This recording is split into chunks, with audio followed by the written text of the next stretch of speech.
Buenas tardes. Mi nombre es Juan Carlos Orozco y en esta oportunidad vamos a hablar acerca de las funciones fundamentales. Soy estudiante del sexto trimestre de Psicología de la Universidad Bicentenaria de Aragua. Mi facilitadora en esta oportunidad es la doctora Carmen Ontiveros Camargo, psiquiatra. Durante el inicio del desarrollo del pasado, aparecen teorías de la relación interpersonal y emocional como dimensiones que influyen en la enfermedad mental, incluyendo, por lo tanto, necesidades de tratamiento conforme al ambiente donde se desarrolla la enfermedad mental.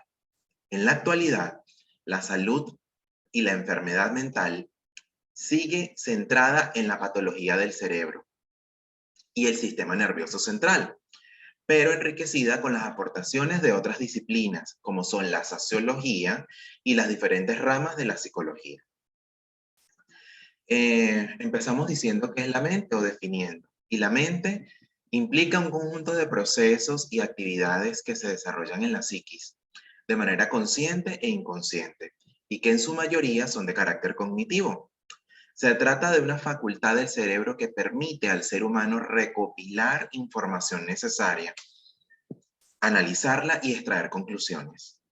Se puede decir que la mente es responsable de la creación de pensamientos, de raciocinio, el entendimiento, la memoria, la emoción y la imaginación. Todas las habilidades cognitivas de una persona surgen después o por los procesos mentales. Vamos a hacer una diferenciación entre lo que es cerebro y mente. El cerebro es un órgano que se encuentra en la cavidad craneal y que presenta una gran cantidad de neuronas, células del sistema nervioso. Por su parte, la mente es la encargada del procesamiento de la información que recibimos, permitiéndonos responder y desarrollar una cierta conducta. Normalidad y anormalidad. La normalidad puede relacionarse con la salud cuando el comportamiento está dentro de los límites normales y cuando no se puede o no se observa, perdón, psicopatología, o es decir, ausencia de signos y síntomas. Por lo tanto, hay un estado funcional razonable, con bienestar subjetivo, cuando el propio individuo hace una valoración positiva sobre su estado de salud y de adaptación. Por su parte, la anormalidad corresponde con los aspectos tales como el sufrimiento, la desadaptación, la incapacidad para responder efectivamente a una situación nueva o de conflicto. El individuo desadaptado es incapaz de enfrentarse a las tensiones de la vida en sociedad y a sus exigencias psíquicas y físicas con irracionalidad. Particularmente, esta sería la diferencia entre lo que es normalidad y anormalidad. Por su parte, lo normal y lo anormal no son dos entes diferentes. Ambos forman parte de una totalidad que engloba numerosos aspectos de la conducta humana. Las dimensiones de lo normal tienen que ver relacionado con la salud, con la medida estadística, con el proceso dinámico. Con la salud, entendiendo lo normal como lo contrario de enfermedad, ausencia de signos y síntomas, lo decíamos hace un momento. Con la medicina estadística, con la medida estadística, perdón, lo normal pasa de ser todo aquello que la población manifiesta con frecuencia, según la edad, raza, origen, nivel socioeconómico, entre otros. De este modo, lo normal sería el ideal, mientras lo anormal implicaría una desviación de la norma. El proceso dinámico, esta apreciación se origina en las corrientes conductistas que entienden la forma de comportarse y es consecuencia de ciertas experiencias significativas para su personalidad.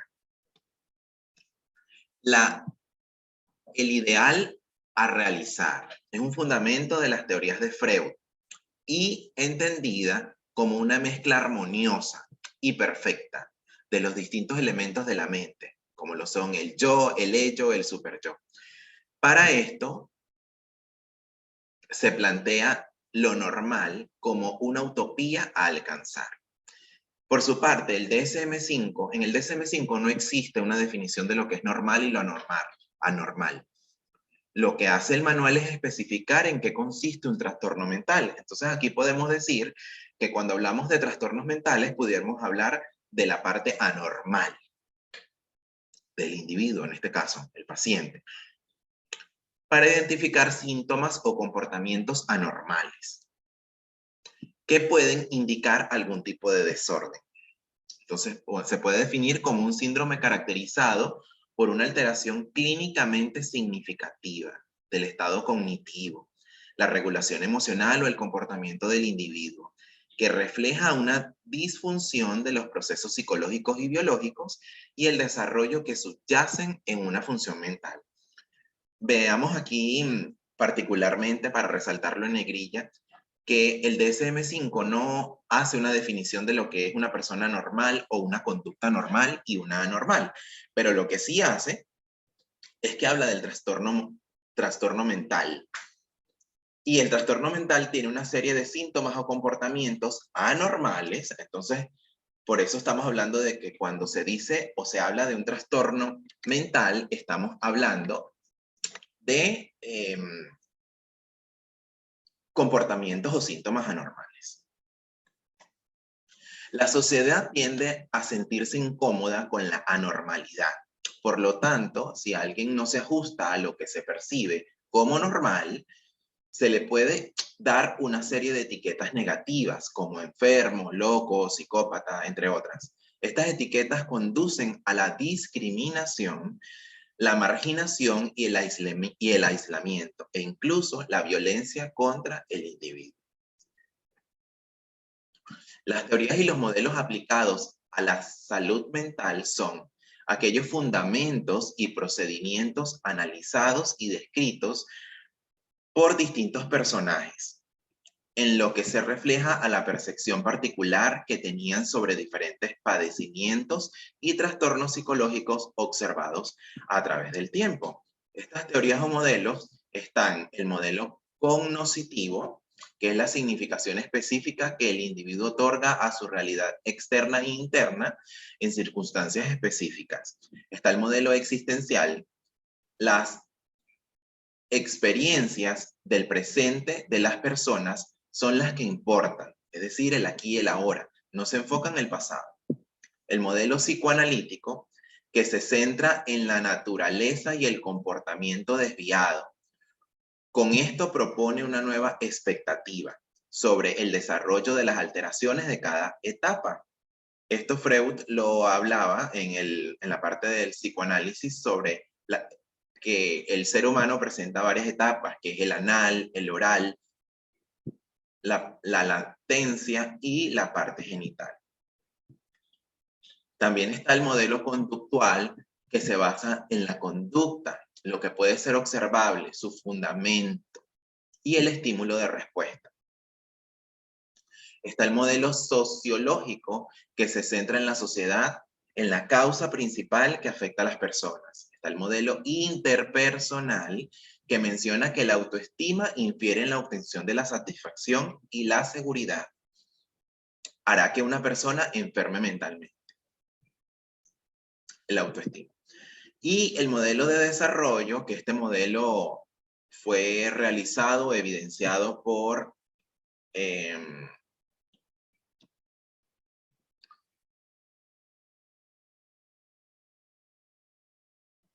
el psicólogo, que más adelante lo vamos a ir viendo, se forman representaciones mentales en el niño y así operan e inciden en el mundo, de modo que se da una interacción recíproca, ya que constituyen activamente el conocimiento del ambiente, por lo que saben, e interpretando nuevos hechos y objetos. Piaget. Jean Piaget es el fundador o el desarrollador de este modelo, porque habla de la parte infantil. Aquí vamos a hablar un poco sobre los mitos y realidades. Por ejemplo, un mito sería que las personas con alguna alteración mental siempre suelen ser reconocidas por su conducta normal desviada. Eso es mentira, porque nosotros cuando andamos en la calle no sabemos qué persona puede tener un trastorno mental. No todos, no todo se evidencia solamente viendo a la persona. Están los individuos mentalmente, están los individuos mentalmente afectados que han heredado algunos trastornos. Si un integrante de una familia tiene un problema emocional, todos tendrán ese problema. Esto es un mito también, porque en algunas partes no se heredan esos trastornos mentales. No todo el tiempo va a suceder. Entonces, lo que sí es realidad es lo siguiente. Las personas con alguna alteración mental no siempre pueden distinguirse de otras en base a la conducta inusual, consistente. La gran mayoría de las veces, las enfermedades mentales no son determinadas por una mutación única, ni un gen específico. Más bien, la herencia y la poligénica y multifactorial, es decir, se requiere la combinación de muchos genes predisponentes situados en diferentes cromosomas, así como probablemente factores ambientales esenciales para que se dé alguna enfermedad. Esto sí es una realidad. Ahora vamos a hablar sobre las funciones mentales. Y las funciones mentales son las habilidades del sistema nervioso central. También se puede decir que son el resultado de la actividad de las células neurales que conforman el cerebro. Trabajan en 3 bloques. En el bloque A está el bloque de activación bajo el control del tallo cerebral y encéfalo. Está el B, que es el bloque de la recepción, almacenamiento, comprensión e información. Y está el bloque C, que es el de la planeación, la ejecución y la evaluación de la acción. Estas funciones mentales están divididas en 2 grupos, que son las inferiores y las superiores. Cuando hablamos de las funciones mentales superiores, nos referimos a aquellas que están generadas por las estructuras corticales propiamente, es decir, son la orientación, el aprendizaje, la memoria, el lenguaje, las emociones, la conciencia, el pensamiento, las funciones ejecutivas. Actualmente se distinguen numerosas funciones diferentes a las complejas. Por ejemplo, cuando hablamos de la atención, estamos hablando de un mecanismo voluntario de focalizar la conciencia en un estímulo a otro. Cuando hablamos del lenguaje, es la comprensión, es el habla, es la conversación, es la lectura, es la escritura. Si hablamos, por ejemplo, de memoria y aprendizaje, se habla de lugares y acontecimientos significativos y movimientos. Cuando hablamos de las praxias, que es la capacidad de realizar movimientos coordinados, por ejemplo, para vestirnos y utilizar herramientas, las funciones somatosensoriales, que serían la visión, la audición, la sensibilidad al tacto, entre otros. Las visoespaciales, que serían la orientación, el reconocimiento del espacio y de la relación de nuestro cuerpo con el mismo. Y las funciones ejecutivas, que serían la planificación, la organización, la toma de decisiones, la resolución de problemas, la empatía, entre otros. Dentro de las funciones mentales inferiores se puede decir, que son superficies para sobrevivir, pero en condición animal. Ejemplo, o se puede decir que tenemos en común esto los animales superiores y los seres humanos. ¿Y cuáles serían las características? Por ejemplo, son interpsicológicas, son ajenas a las culturas, son de herencia biológica y dependen del crecimiento. ¿Y qué comprenden? Sensaciones como los sentidos, alteraciones reactivas, memoria espontánea, inteligencia sensomotora. También dependen de la maduración. Hablamos también de la psicomotricidad, que son el conjunto de actos que reflejan la actuación de la persona en interacción con expectativas afectivas y cognitivas. Por ejemplo, dentro de un ser humano, en este caso un niño, está la hiperactividad, hipoactividad, agitación, catalepsia, convulsiones, espasmos, estereotipadas. Esto es con respecto a la psicomotricidad. Con respecto a la atención, que es la capacidad para centrarse de manera persistente en un estímulo o en una actividad concreta. Estas alteraciones pueden ser cualitativas y cuantitativas. Cuando hablamos de las cuantitativas, podemos estar hablando de la europroxexia, aproxexia, hipoproxexia y hipoprexexia, que sería, en este caso la última, la disminución de atención. Pero cuando hablamos de la euprosexia, estamos hablando de una atención normal que denota un ser sensible y voluntario. Cuando estamos hablando de las cualitativas, está por ejemplo la distracción, la habilidad, la fatigabilidad, la paraproxexia, la pseudoproxexia. Por ejemplo, la pseudoproxexia es la deficiencia aparente de atención que se produce al estar concentrada o focalizada en otro aspecto diferente al que supone debería ser concentrado. Por ejemplo, si yo aquí estoy realizando una exposición y en vez de estar concentrado en la exposición, estoy pensando en comerme una torta de chocolate, pues bueno, entonces toda mi atención se va a ir hacia allá y no le prestaría atención a la exposición que estoy realizando. La memoria. La memoria es la capacidad cognitiva que permite recrear, recordar una imagen o experiencia pasada del sujeto. Tiene alteraciones cuantitativas y cualitativas. Cuando hablamos de las cuantitativas, nos referimos específicamente a la hipernexia, que es la facilidad para la evocación de recuerdos o riquezas con detalles. Por ejemplo, estas personas que recuerdan que en el 2010 me gradué y me recuerdo la graduación, recuerdo cómo estaba vestido, recuerdo qué música sonaba, recuerdo a mis compañeros. Por ejemplo, está la hiposexia, que es la disminución de la capacidad para recordar, con episodios de intensa efectividad y puede ser de angustia o por abuso de sustancias. Está la amnesia, que es la pérdida total o parcial de la capacidad de la evocación. O sea, no recordamos nada, no nos acordamos de lo que hicimos ayer. Las alteraciones cualitativas está la confabulación, la disnencia, la paramnesia reduplicadora, por ejemplo, que es la proyección del presente al pasado. Las personas pueden creer vivir en dos épocas. Por ejemplo, hoy estoy aquí pensando en el 2022 y si tuviera esta alteración, entonces mañana pienso que estoy en el siglo 1800, por decirlo.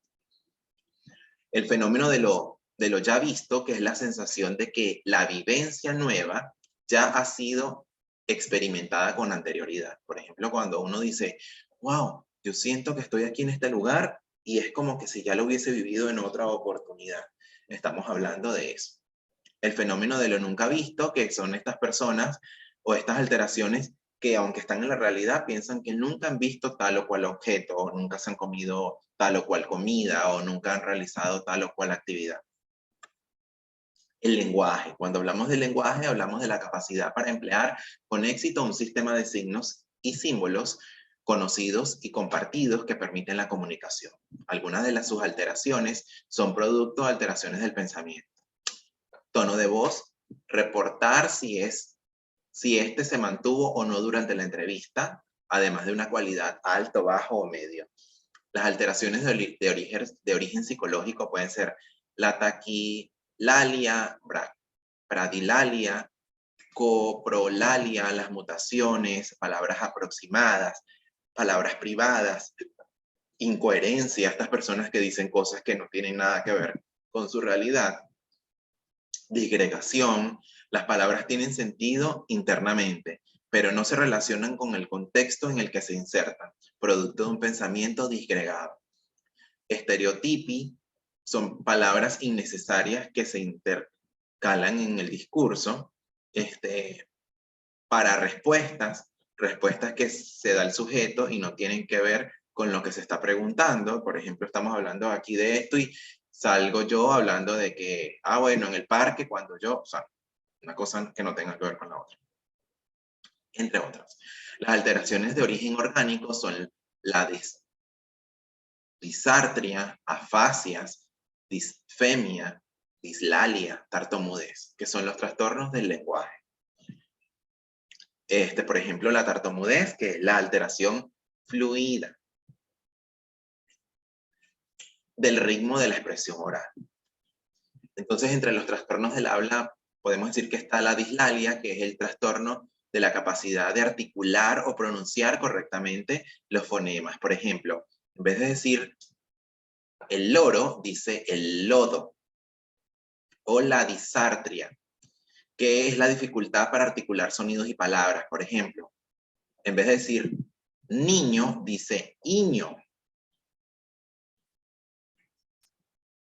O la disfemia, que es el trastorno caracterizado por tropiezos, espasmos o repeticiones. Por ejemplo, voy a decir exposición, posición, o sea, el tartamudeo. El afecto es la experiencia emocional, afectiva, transitoria y con manifestaciones externas observables que impregna el patrón de comportamiento de una persona. Por ejemplo, o dentro de ellos está la eutimia, que es la intensidad considerada como normal, cambia lenta y constantemente en una dimensión, y la ecotimia, que es la afectividad que logra resonar. En las alteraciones cuantitativas de la intensidad del afecto, podríamos decir que está la anemia, incontinencia, aplastamiento afectivo, por ejemplo, que es casi ausencia de cualquier tipo de expresión afectiva, presente típicamente una rigidez afectiva, un tono de voz monótono, eluden las relaciones sociales con diferentes del entorno. Por ejemplo, si estamos en una fiesta y todo está en alegría, esa persona no muestra ningún tipo de emoción o de afecto, por ejemplo. Están las alteraciones cualitativas de la intensidad del afecto, que está la anecotimia, que es la afectividad que no resuena. Está, por ejemplo, neotimia, incongruencia, que es el afecto no es incongruente o con el contenido del habla. Está la labilidad, paratimia, catatimia, que es un estado intenso colorido del afecto que embarga la psiquis, provocando una interferencia de los juicios. En las alteraciones de tono predominante está la euforia, es que predominancia en un estado afectivo exacerbado, o sea, está, muy alegre y bueno, eso le dura muchísimo. Está la distimia, que son exploraciones afectivas generalmente cargadas de rabia o de pánico, pero en mucho tiempo, o sea, está o muy triste todo el tiempo, o está muy alegre todo el tiempo. Está la ambivalencia afectiva, sentir dos afectos diferentes al mismo tiempo. Por ejemplo, esto es común en la esquizofrenia, o siento miedo y siento alegría al mismo tiempo. Está la sensopercepción, que es la elaboración de las cualidades de los estímulos en base a sus características formales de percepción sensorial. Estas alteraciones pueden ser ilusiones, persiatención, catotimias, pareodológicas. Por ejemplo, las ilusiones, percepción e interpretación errónea de un estímulo externo real por factores externos del sujeto. El sujeto es incapaz de distinguir el objeto real de los elementos imaginarios ajenos al mismo. Suelen aparecer en situaciones de la distracción por emociones intensas, trastornos de conciencia o fatiga intensa, entre otros. Están las áreas físicas. En las áreas físicas, por ejemplo, cuando vamos a evaluar a un paciente, habla de la tipología, habla de la vestimenta, habla del aseo personal, habla de la expresión facial, habla de la actitud. Por ejemplo, de la actitud es la descripción si el paciente se mostró colaborador, se mostró agresivo, se mostró seductor, se mostró desconfiado, se mostró temeroso durante una entrevista. Por ejemplo, la vestimenta es la descripción de lo que lleva puesto el paciente durante la entrevista. Lo importante es si está acorde a su edad, a su sexo, a su contexto o al nivel socioeconómico. El aseo corporal, pues bueno, la indumentaria y estar limpios en un contexto, en una situación. La conciencia representa el conjunto de procesos psíquicos que se representan en una unidad de tiempo y que comprenden el conocimiento propio y o del mundo externo. Por ejemplo, la vigilia o la alerta, que es el estado normal del sistema nervioso central y refleja un buen nivel de actividad. En las alteraciones cuantitativas está la hipervigilia, la somnolencia, el sopor, el estupor, el coma, por ejemplo, que es un estado absoluto de inconsciencia. En este tipo o en este sentido, el paciente no responde ni siquiera a los estímulos dolorosos. Cuando, por ejemplo, decimos que un paciente entró en un coma o un coma inducido, que los médicos lo inducen para que no sienta dolor porque está produciendo algunas otras alteraciones dentro de su cuerpo. Las alteraciones cualitativas sería la obnubilación, que implica la percepción confusa, atención disminuida, bradisquicia,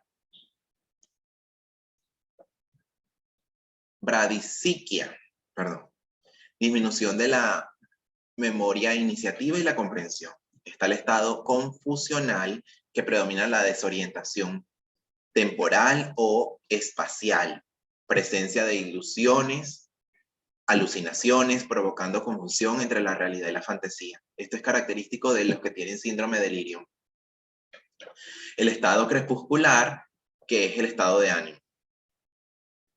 La orientación constituye la exploración de las funciones psíquicas, principalmente perceptivas, gracias a las cuales tenemos conciencia, y requiere la integridad de los órganos.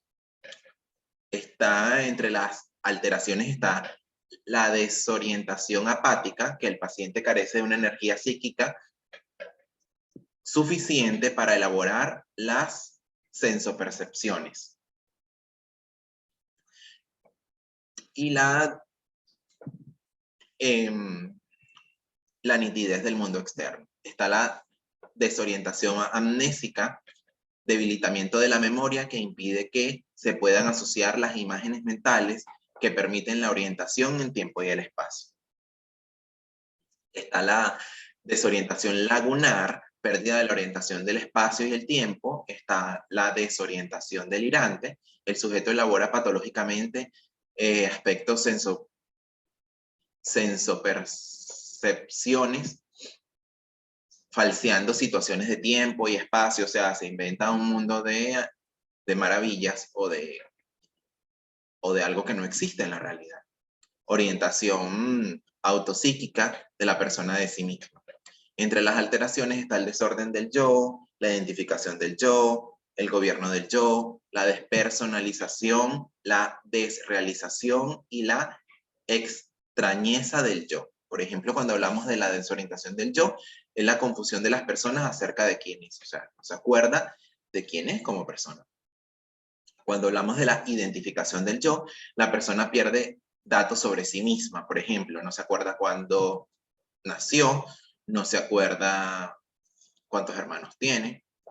Cuando hablamos del gobierno del yo, nos referimos a que la persona cree que hay fuerzas externas que controlan su vida. Por ejemplo, hay alguna persona que es transparente y no me deja moverme en este momento, empiezan a delirar sobre esas situaciones. Y por ejemplo, la extrañeza del yo, el sujeto se siente extraño respecto a sí mismo, o sea, se siente que como que no pertenece a ese lugar. El sueño. El sueño es una necesidad fisiológica. Hay dos tipos de sueño, el sueño REM y el sueño no REM. Durante el sueño REM, que las siglas son movimientos oculares rápidos en inglés, y se producen las imágenes visuales características que todos conocen como pesadillas y otros. Los trastornos específicos del sueño que solo se dan en esta fase. Los terrores nocturnos, por el contrario, solo se producen en las fases del no REM. La fase no REM se divide en 4 fases, de menor a mayor profundidad de sueño. Para alcanzar correctamente es necesario dormir un número de horas en las que se alteran varios ciclos del REM y no REM. Si se suprime experimentalmente las fases REM y no REM, se acaba a la larga con producir alteraciones del ánimo, del comportamiento y de otros trastornos psiquiátricos. Aquí me quiero detener un poco, y es que cuando nosotros, los seres humanos, necesitamos dormir, y cuando no cumplimos con las horas específicas del sueño, entonces ese día estamos letárgicos, estamos lentos, no coordinamos bien las actividades porque nos hace falta el sueño.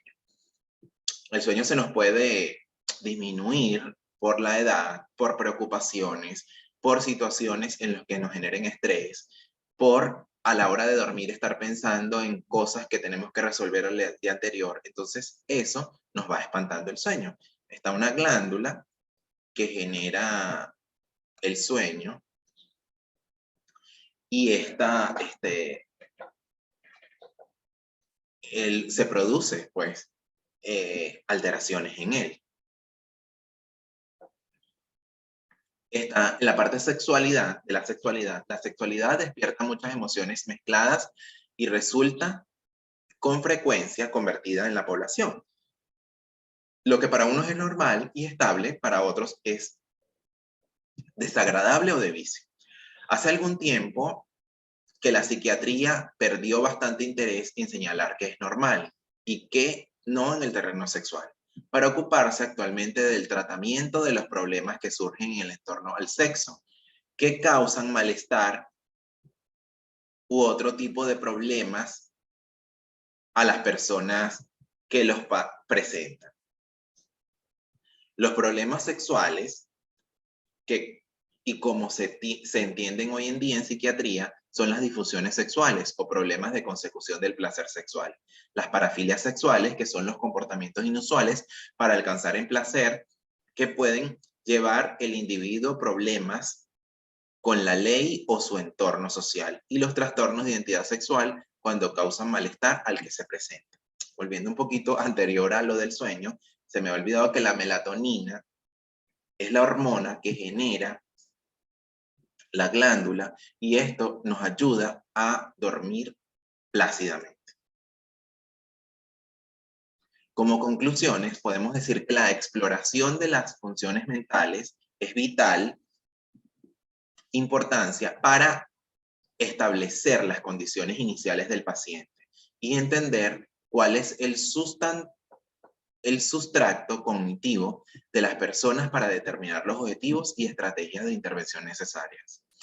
Este proceso va desde la determinación de un estado de conciencia, pasando por la exploración del componente atencional cognitivo del lenguaje y la percepción, y la ejecución de un proceso que permite dar cuenta de las diferentes asociaciones que hace que el paciente a nivel cortical, y la integración de las distintas vías implicadas en el procesamiento sensorial en la ejecución de la matriz.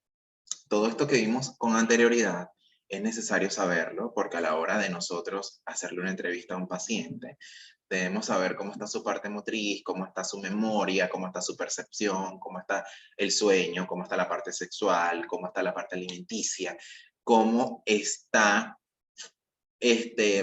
todas estas funciones, cómo está su memoria. Entonces es muy importante a la hora de nosotros formarnos como psicólogos, saber y entender todo esto. Muchísimas gracias por su atención, y estuvo para ustedes su servidor, Juan Carlos Orozco.